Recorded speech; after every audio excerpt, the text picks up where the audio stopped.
নমস্কার। তাহলে উত্তরবঙ্গ, দক্ষিণবঙ্গ, বাংলাদেশ, ভারতবর্ষ যেখানেই যান গরমের প্রবাহ কিন্তু ক্রমশ বাড়ছে।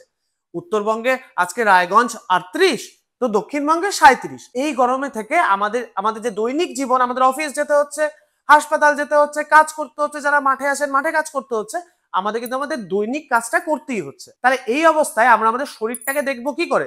কারণ গরমে যদি নিজের মিনিমাম যত্নটুকু আমরা না নিই, তাহলে কিন্তু হিটস্ট্রোক, মাথা ঘুরে পড়ে যাওয়া বা অনেকগুলো দুর্ঘটনা ঘটে যেতে পারে। সেখান থেকে বাঁচতে আমাদের বডিকে হাইড্রেট করতে হবে, জল বেশি করে খেতে হবে। আপনারা যারা অফিস করছেন জল ক্যারি করুন।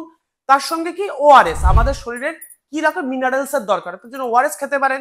বা যারা ওআরএস পাচ্ছেন না, নুন চিনির জল দারুণ কাজ করে, তার সঙ্গে লেবু নিয়ে নিতে পারেন। আর এই সময় বাইরে বেরোলে বডিকে হাইড্রেট করার জন্য কিছু জলীয় অংশ বেশিযুক্ত ফল, যেমন কি তরমুজ, কলা, আখের রস আমরা খুব ভালো কাজ করে, এগুলো আপনার বডিকে হাইড্রেট করুন। লেমন ওয়াটার অনেকে খেতে পারেন।